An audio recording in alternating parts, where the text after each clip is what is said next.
Bonjour, c'est Delphine, bienvenue sur ma chaîne basée sur le business en général et l'immobilier en particulier. Alors aujourd'hui, nous allons évoquer une problématique.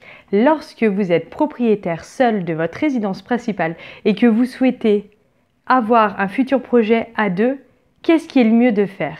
C'est-à-dire garder cette résidence principale pour la mettre en location ou la revendre pour acheter son futur projet avec son conjoint.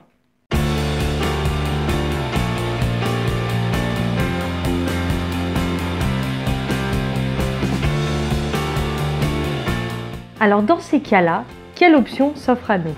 Alors tout d'abord, on peut vendre sa résidence principale, rembourser le prêt qu'il y a dessus, puis se servir pourquoi pas de l'apport dégagé par cette vente pour son nouvel achat. Donc il faut savoir que si vous faites un prêt ensuite à deux pour une nouvelle résidence, mais que vous seul apportez un apport, lors de la vente au notaire, il sera bien spécifié que vous avez apporté un certain apport, ce qui fait que si éventuellement vous devez revendre pour cause de séparation, vous récupérerez bien sûr la somme donnée. Vous avez aussi la possibilité de louer ce bien-là, c'est-à-dire que le bien, vous en êtes déjà propriétaire, donc pourquoi pas le mettre en location et puis refaire un prêt avec votre conjoint sans revendre ce bien.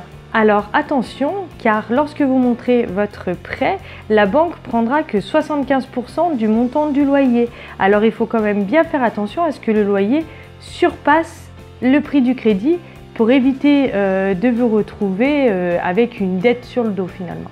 Alors quand je dis une dette sur le dos, c'est la banque va voir ça comme une dette, hein, mais pour vous, c'en est pas du tout une. Hein. Alors une petite précision, j'ai dit 75% du loyer, mais des banques vont prendre que 70% du loyer. Hein.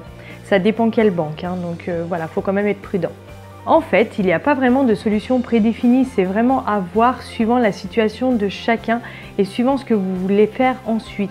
Il faut par contre bien garder en tête que si par la suite vous souhaitez investir, il faut quand même faire attention à pas trop vous endetter pour cet achat-là. On en a déjà parlé de la résidence principale, il faut quand même faire attention. Je vous laisse aller voir la vidéo. Et si vous en fichez parce que vous ne voulez pas investir, je vous ai fait aussi une petite vidéo ici pour aller voir les solutions qui peuvent vous permettre quand même de rentabiliser cette résidence principale. Le meilleur conseil que j'ai à vous donner, c'est de faire parler les chiffres, poser ça sur un papier et étudier votre situation au cas par cas. C'est le meilleur conseil que je puisse vous donner. Et ben voilà, c'est fini pour aujourd'hui. C'était une toute petite vidéo, mais je pense qu'elle peut être utile. Donc n'hésitez pas à mettre un petit pouce bleu, un commentaire me ferait plaisir. Et puis abonnez-vous à la chaîne pour rien louper. Moi je vous dis à bientôt, bye bye!